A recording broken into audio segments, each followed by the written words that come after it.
Hello my dear students, welcome back to my channel. मैं आज की वीडियो में आपके रेस्ट ऑफ द पार्ट जो मैंने लास्ट वीडियो में करा था टाइप्स ऑफ केमिकल रिएक्शंस, उसके आगे का पार्ट कर रही हूँ। पार्ट 4 स्टार्ट कर रही हूँ। इसमें टाइप्स ऑफ केमिकल रिएक्शंस ही मैं एक्सप्लेन करूंगी। बस उसके जो बचे हुए पार्ट है वो एक्सप्लेन करूंगी। जैसे डिस्प्लेसमेंट रिएक्शन को एक्सप्लेन करूंगी, double displacement reaction, oxidation, reduction, ये सब चीज़ें मैं एक्सप्लेन करूंगी। तो प्रीवियस वीडियो जिसने नहीं देखी है वो जाकर मेरे प्रीवियस वीडियोस पहले देखें, लिंक दे रखा है मैंने डिस्क्रिप्शन बॉक्स में। वीडियो अच्छी लगे तो लाइक शेयर ज़रूर करें, चैनल सब्सक्राइब ज़रूर करें ताकि मेरी अपकमिंग वीडियोस आप तक इजीली आ सकें। तो अपना जो पार्ट 4 लास्ट पार्ट है चैप्टर नंबर 1 का, वो अब हम स्टार्ट करते हैं। ये तो हम यहाँ पर अपना चैप्टर नंबर 1 का पार्ट 4 शुरू करते हैं। पार्ट 1, 2, 3 मैंने ख़त्म कर दिया। जिन्होंने नहीं देखा है वो लिंक में जाकर क्लिक कर लीजिए। कार्ड में जाकर लिंक भी दिया हुआ है, नीचे डिस्क्रिप्शन बॉक्स में भी लिंक दिया हुआ है, जाकर पढ़ लीजिए 1, 2, 3, तब आपको थर्ड पार्ट, फोर्थ पार्ट समझ में ही आएगा।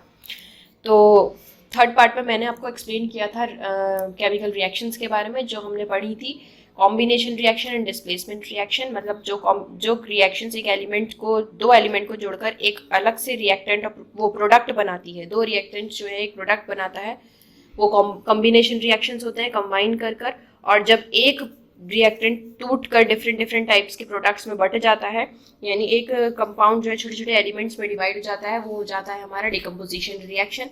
इन रिएक्शंस में हमने दो तरह की एनर्जी रिएक्शंस भी पढ़ी थी, जिसमें हम एंडोथर्मिक एक्सोथर्मिक रिएक्शन बोलते हैं।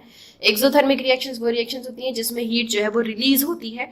कोई भी रिएक्शन में कोई हीट रिलीज हो रही है तो वो एक्सोथर्मिक रिएक्शन कहलाई जाती है, और कोई भी रिएक्शन में हीट गेन हो रही है, हीट एब्जॉर्ब हो रही है, तो वो एंडोथर्मिक रिएक्शन कहलाई जाती है।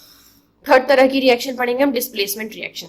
डिस्प्लेसमेंट रिएक्शन वो रिएक्शन होती है जिसमें कोई भी जो एलिमेंट होता है, बड़ा एलिमेंट छोटे एलिमेंट को अपनी जगह से हटाकर उसकी जगह पर बैठ जाता है। यानी रिएक्टेंट्स में जो एलिमेंट प्रेजेंट हो गए प्रोडक्ट में, उसमें से एक एलिमेंट दूसरे एलिमेंट को हटा देगा और उसकी जगह पर बैठ जाएगा, यानी उसको डिस्प्लेस कर देगा। ऐसी रिएक्शंस को डिस्प्लेसमेंट रिएक्शंस बोलते हैं। यहाँ पर इस एक्टिविटी को अब अच्छे से पढ़िएगा, मैं इसको एक्सप्लेन कर देती हूँ। Take 3 iron nails and clean them with rubbing with sandpaper. ठीक है। Take 2 test tubes marked as A and B. Test tube 10 ml of copper sulfate solution. Tie the 2 iron nails with thread of दो जो है क्या बोलते हैं iron nail लीजिए, उसको साफ करिए, कॉपर सल्फेट के सॉल्यूशन में उन आयरन नेल को यहाँ पर टांग दीजिए और बिना कम वो करे, डिस्टर्ब करे, उसको 20 मिनट तक छोड़ दीजिए। आपके पास क्या आएगा देखिए। ठीक है, पहले आपने ऐसी आयरन नेल डाली थी उस सॉल्यूशन में, फिर उसके बाद आपने वो iron nails copper sulphate solution में डाल दी। जब आप देखेंगे थोड़ी देर बाद तो इस कॉपर सल्फेट सॉल्यूशन का एक तो कलर बदल जाएगा, फेड हो जाएगा, लेकिन आयरन नेल का कलर जो है वो चेंज होकर डार्क हो जाएगा। क्यों?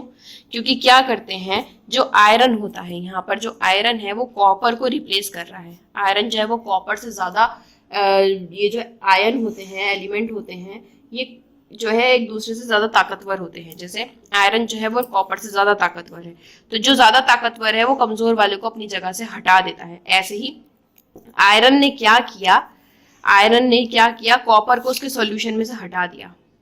ठीक है, और खुद उसकी जगह पर बैठ गया, यानी अब इसके ऊपर कॉपर सॉल्यूशन आ रखा है। ठीक है, तो यानी आयरन ने कॉपर सॉल्यूशन में, कॉपर सल्फेट में से कॉपर को हटाकर खुद फेरस सल्फेट बन गया और कॉपर को बेचारे को अपनी जगह से हटाकर बाहर फेंक दिया, यानी अब वो एक उसको डिस्प्लेस कर रहा है। तो ऐसा क्या है इस रिएक्शन के दौरान आप क्या देख रहे हो कि जो फेरस है वो कॉपर को अपनी जगह से हटा रहा है। ठीक है, जब एक एलिमेंट दूसरे एलिमेंट को अपनी प्लेस से रिप्लेस कर देता है, उसको डिस्प्लेसमेंट रिएक्शन बोला जाता है। In this reaction, iron has displaced or removed another element, copper, from copper sulfate solution is known as displacement reaction. इस रिएक्शन में आयरन ने कॉपर को अपनी जगह से हटा दिया है।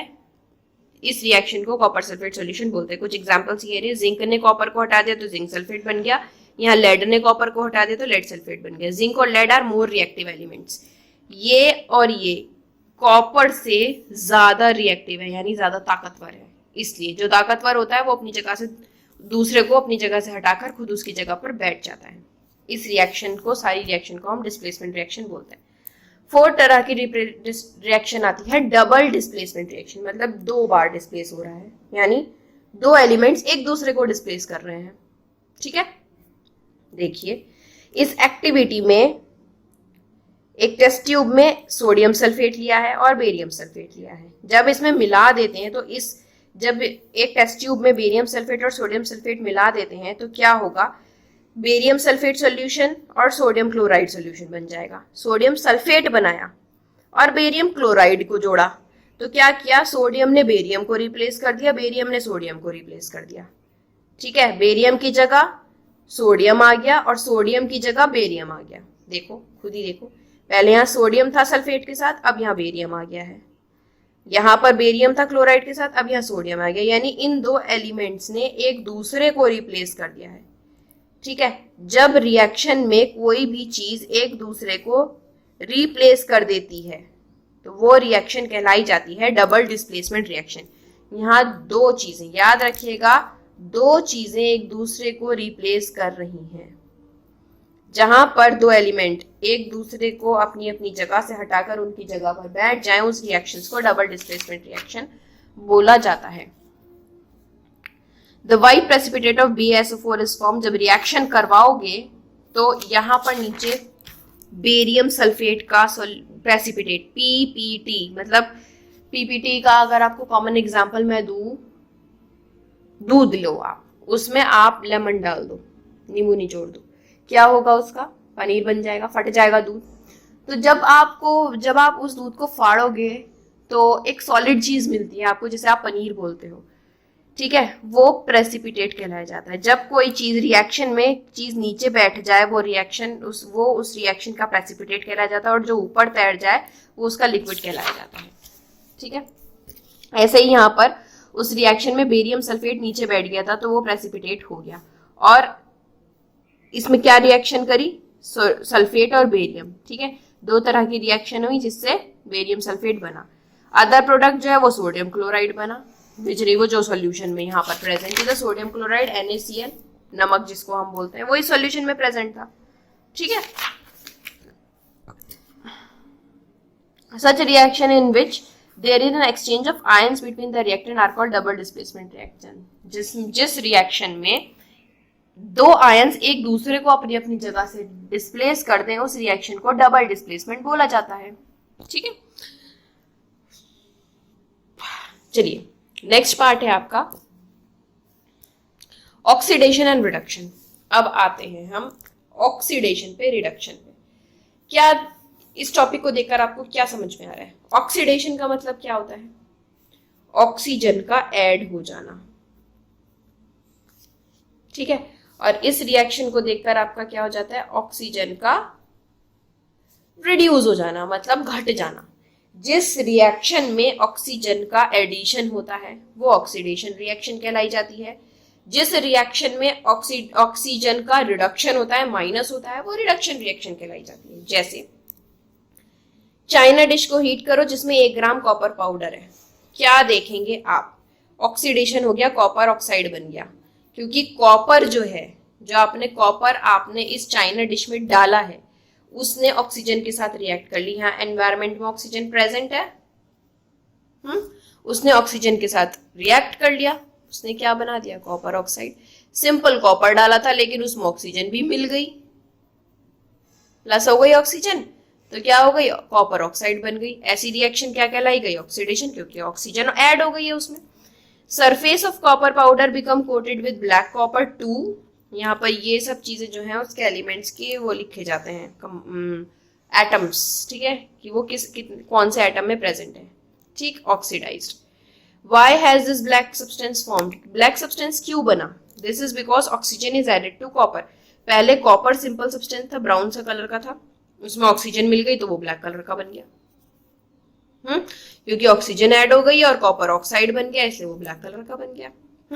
जब कोई भी चीज में ऑक्सीजन ऐड हो जाती है तो वो ऑक्सीडेशन कहला दिया जाता है। जैसे ये रिएक्शन, कॉपर में ऑक्सीजन मिला तो हीट करो, ऑक्सीजन मिल गई, कॉपर ऑक्साइड बन गया। ठीक है, इफ हाइड्रोजन गैस मिला लो, if hydrogen gas is passed over this heat CuO। ठीक है, अब देखिए ये एक CuO बन गया। अब इसको आप हाइड्रोजन के साथ रिएक्ट कराओ, हीट करो, तो कॉपर बेचारा अलग हो गया, और जो ये हाइड्रोजन है इस ऑक्सीजन के साथ मिल गई। यानी इस रिएक्शन में क्या हो रहा है? कॉपर के साथ तो रिडक्शन हो रहा है और हाइड्रोजन के साथ क्या हो रहा है? हाइड्रोजन के साथ ऑक्सीडेशन हो रहा है क्योंकि कॉपर के साथ तो ये रिएक्शन बन गई। रिएक्शन बनी है हमारी Cu plus H2 give Cu plus H2O। जब हम CuO कॉपर ऑक्साइड को हम हाइड्रोजन के साथ रिएक्ट कराएंगे और उसको अगर हीट करेंगे तो कॉपर अलग निकल जाएगा और H2O बनेगा। ठीक है। If a substance gain oxygen, कोई भी सब्सटेंस इनमें से ऑक्सीजन को गेन करता है रिएक्शन के दौरान तो वो ऑक्सीडाइज हो जाता है, और अगर ऑक्सीजन को लूज करेगा रिएक्शन के दौरान तो वो रिड्यूस हो जाएगा। During this reaction copper two oxide is losing energy, यानी ये ऑक्सीजन को लूज कर रहा है तो ये रिड्यूस्ड हो गया। हाइड्रोजन जो है वो ऑक्सीजन को गेन कर रहा है तो ये ऑक्सीडाइज्ड हो गया। In other words one reactant gets oxidized while the other gets reduced during reaction। दूसरे वर्ड्स में हम ये आपको बताएं कि जो रिएक्शन में एक रिएक्टेंट ऑक्सीडाइज्ड होता है और एक रिएक्टेंट रिड्यूस्ड होता है।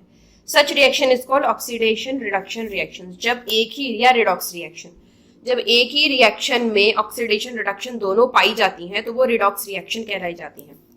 जैसे ये रिडॉक्स है, इसमें ऑक्सीजन लूज भी हो रहा है और ऑक्सीजन गेन भी हो रहा है तो ये रिएक्शंस रिडॉक्स रिएक्शन कहलाई जाएंगे। इसके और एग्जांपल है ZNO plus C ZnCO, MnO2 plus 4HCl MnCl2 plus 2H2O plus Cl2।